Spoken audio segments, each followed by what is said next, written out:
Good morning, or afternoon, or wherever you're viewing this. Welcome to Wednesday Wonderings. We're glad you're here.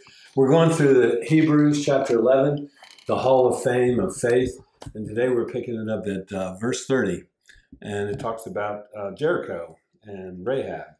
So I'll read it. Okay. Okay. Yeah, it's great. Welcome, Pastor Danny. Yeah. Yeah, we have fun doing this, and I hope you have fun listening.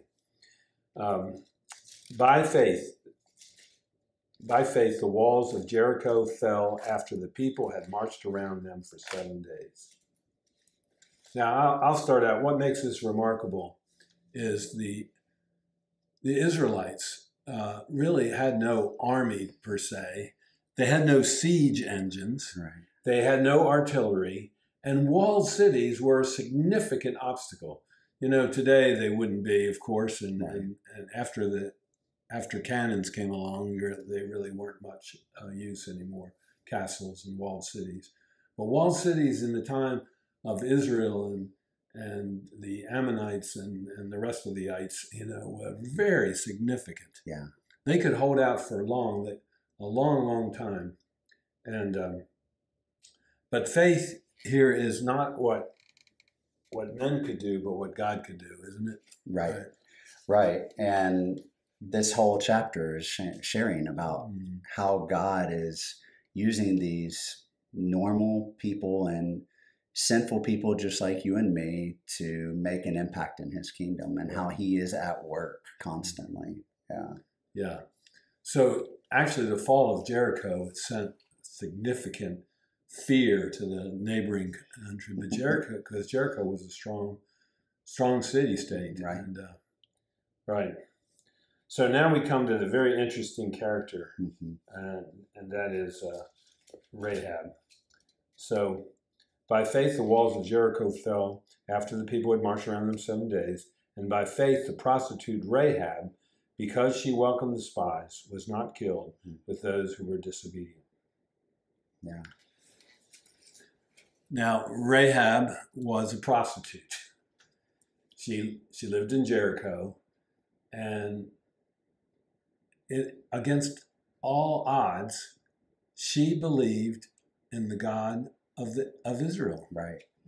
Right. And I guess what's most interesting, as you know, Pastor Danny, she's in the genealogy of Jesus. Yes. Matthew 1 verse 5. Yeah. So a prostitute, and that's what she was. Yeah. And yet she saved her whole family, and she believed, contrary to everything that, in the face of all the facts, that seemed like she went against everything. Yeah. And that was the faith that God had given her. And there's something mysterious there. Why her, of all people in Jericho? Why did she believe? Was she just motivated to save her life? It doesn't seem so. No, it seems like it was a genuine faith, and I just think it kind of shows how God uses all people. Like we're all sinners, and we all have things we struggle with, and yet God is showing, look, even this lady who doesn't seem like she would fit any narrative of coming, being in the genealogy of Jesus. Oh, yes. I'm using her too. Which there are several women of questionable character in Jesus' genealogy. Yeah. And yet here she is. God takes the sinful and the lowly, and he transforms them to be his people and to do mighty things. Right. Because what she did probably had a great effect, because those spies got away, and they reported back that the people are fearful and trembling. Right. And this boosted the Israelites as well. Yeah, and just for, if you want to check out that whole story, Joshua 2 and Joshua 6 speaks quite a bit about Rahab and kind of what her role was. And then she's even kind of mentioned in James 2:25, like an evidence of her faith is shown. It mentions her kind of her works of hiding these spies were an outpouring of her faith that she had in God. Absolutely. Faith produces fruit. Right. And it's still just a great mystery, though. How did she have faith where all those other people in Jericho didn't? I mean, was there somebody in her family or who told her about God, and then in spite of the road she traveled in life, she believed? We don't know. It doesn't say. So faith comes from hearing the word of God. And so the people knew about the Israelites coming through the Red Sea. Right. They knew about this, that was already present in their knowledge. Right. She believed it. She did. She believed and believed that he was the only God. One thing I found, it said Rahab the prostitute becomes Rahab the believer. Yes. And so that it's not just every time we see something about her, Rahab the prostitute, she was Rahab the believer as well. She was transformed. Faith transformed the sinful woman. She wouldn't be a prostitute any longer. No. No. And God, when God forgives, he forgives and transforms, and one is forgiven for good. Yeah, and you're never the same. Never the same. Yeah. Okay, verse 32. And I'm reading from the NIV. And what more shall I say? I do not have time to tell about Gideon, Barak, Samson, and here's a name I've always had trouble with. Yeah. Jephthah, David, Samuel, and the prophets, who through faith conquered kingdoms, administered justice, gained what was promised, who shut the mouths of lions. Let's stop there. There's one thing that binds all these together, and that is, against all odds, they triumphed. Yeah. So we go with Gideon. I love that movie about the 300, the Spartans. Yeah. But the original 300 was Gideon's 300. That's right. That's right. And God pares down his army, or Gideon's army, to a ridiculously low number of men. Right. Where it would seem impossible to win. Right. Yeah. And through that, he wins this great battle, and then joined by others, and he chases his foes. Right. And if you want to check that out, it's Judges 6-8. Yeah. And that. And then we have Barak. This is Deborah the prophetess. Right. She really gets a lot of the glory because Barak said, I won't go and fight unless you come with me. But you think about what Barak faced. He faced, with 10,000 soldiers, but just regular soldiers, he faced an army against him of 900 chariots. So that's like infantry going against tanks, and he won a huge victory. Yeah. And chased this enormous enemy. Right. So he faced these fearful odds. Yeah. Then Samson. The Samson is a checkered character. He is. And again, God using a man whose lusts and desires were unchecked many times. Yes. But you see that Samson is seemingly always fighting alone, even against his reluctant people. Right. Right? Right. Do you want to say anything about Samson? Well, I think, just Barak, he was in Judges 4-5. And then Samson, he was controlled by lust and this desire. And yet, I was just reading a devotional today about him that said, usually he was what was he? Nazarite. Nazarite. Usually a Nazarite, according to this devotion, said they wouldn't engage in those strict rules of not cutting your hair and no alcohol for life. But he did. He followed God for his entire life. He slipped and fell just like all of us who are sinners do, but he engaged the whole time following Christ and being, in that, or following God. And then but he blew it on a lot of things, the honey and the lion he probably shouldn't have had. And then, Delilah that was just a disaster, obviously. Yeah. It killed him. Delilah, Jezebel. Yeah, there's plenty of men too that are enemies of God. But Right. Delilah stands out Yes. tremendously. Yes. And Samson is a fascinating story of a person with great gifts who misuses them most of his life. Yeah. And yet, will we see Samson in heaven? I believe so. Seems I believe so. God gave him his last request, and that is he ended up blinded, tied up between two pillars in this Philistine party and gathering, and he brought down the roof. He gave him the strength, right? Again, that these were encouragement, what God can do against impossible odds. Seemingly for us, this cannot, we cannot win this victory, Right. And, then Jephthah, illegitimate outlaw, huge victory over the Ammonites. He was spurned by his family, and yet here he comes through. And yet he does something ridiculous in a way. He makes a vow. Whoever comes to meet him, he would sacrifice, and his only daughter comes out. Yeah. And sometimes God uses very ungodly people and very unwise people. This should be an encouragement to us, though, that God can use such people and such sinners as us. Yeah. And that's why we shouldn't look down on one another. God takes alcoholics and makes them spiritual leaders. He takes criminals and sexual deviants. Yeah. Right? I mean, God can use and transform people. He can. And yet they need to sin no more. In other words, they can't stay in that, right. in that realm. Yeah. And all these people knew that it was God. And then there's Samuel, moving alone, leading a fearful and discontented people to victory over the Philistines.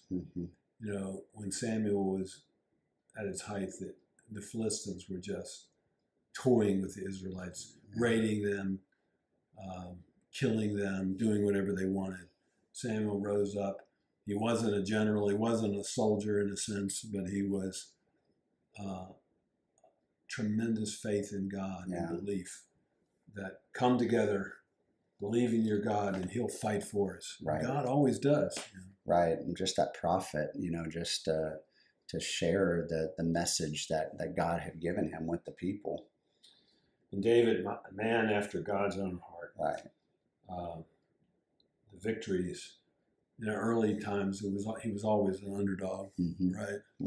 And yet he had victory after victory. And David expressed his belief that God would go for him, and God gave him the strength and the wisdom to lead his people. Right. And so many others. And the prophets who, through faith, conquered kingdoms, administered justice, and gained what was promised. Yeah.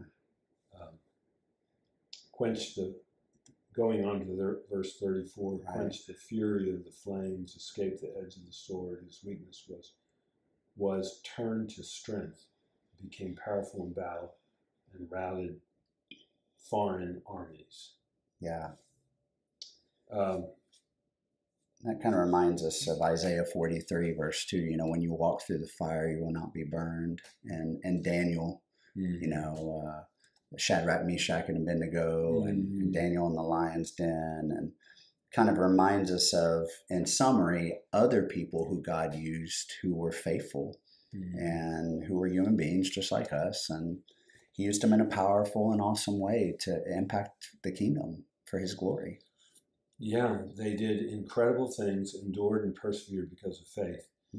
But my mind went to what Paul said in 2 Corinthians 12:9. My grace is sufficient for you. My power is made perfect in weakness. Yeah. God deserves the glory. We don't. And God uses our weakness to inspire new courage and a sense of responsibility and what God can do using us. Right. You know, to me, I kind of like history, and the study of history really is His story. Yeah, yeah. And God comes through in so many ways. If you look back at rather modern history and say, as Christians, we can look a little deeper than historians can, you know. I think of one thing in American history, of recent history, and that was the Battle of Midway. You know, the Japanese Navy dwarfed ours at that time. We had lost all those ships at Pearl Harbor. What we didn't lose was our aircraft carriers, but they had 4 aircraft carriers against our 3, if I'm right, at Midway. What made that battle so miraculous, and where I see the finger of God in, is whoever found each other first was likely to win that battle. And they had a massive fleet, right? Yeah. And we won that crucial battle, which is being studied. I just read that China is studying that. Wow. You know, how did we win that? And it was so significant because we destroyed 4 aircraft carriers, and we lost 1 for sure, and 1 was badly damaged, I think. But it was an amazing, amazing victory. Wow. And I just see God's hand in it. You know, we can glory and say we won, we did this, you know, and but at that time, I know there was a lot of prayers being said. You know, God help us. You know, God help us. Yeah. And so it is with the Bible is replete with God bringing victory. And another thing about the Bible is it's real history. It's not. Other holy books are all fantasies. You know, Right. I mean. But the Bible is rooted in history, and history is important because of the resurrection of Jesus. Yeah. If that's not historical, we don't have a faith. Right. Right. Right. It's all pointless at that point. If He doesn't rise from the dead, then what's the difference between every other God that people worship? So when you read this about these people, what does that say to you about God's activity in our lives? That He uses us in spite of ourselves. I mean, yes, that's it. That in spite of all of the warts, all of the fears, all of the times that we are like the people of Israel, that we question Him and we grumble and we think we know more than what He knows in our lives, that He still loves us. He still gives us an overflowing of grace, and He still uses us. Most importantly, that He allows us the privilege and honor to have the ability to share the hope and joy of Jesus with those in our lives and our circles of influence. And when the people in the Bible failed, it's when they became proud and believed that it was all up to them and they were in control, and all the rest of that, you know, and didn't give glory to God. And I think that says something to you and me today, that pride comes before a fall, and that we're God's humble people. He may use us. He may not do incredible things through us. But I think that's an important lesson. Yeah, and He uses us in the ordinary moments of our lives too. Those matter. You know, it doesn't have to be. We don't have to make the pages of Hebrews 11. Excuse me. You know, God uses us in our ordinary daily moments, and those days matter, and those are important. The ordinary can become extraordinary. That's right. Because of the way Jesus works. Right. Yeah. Hope you enjoyed this session of Wednesday Wonderings. And next time we meet, it's going to be a little while because Pastor Danny's going on vacation, well-deserved vacation. And so it'll be a couple weeks from now, and we conclude this series on the Hall of Fame of Faith from chapter 11 in Hebrews. Yeah. So God bless you. Have a wonderful 4th of July, and We'll see you back again.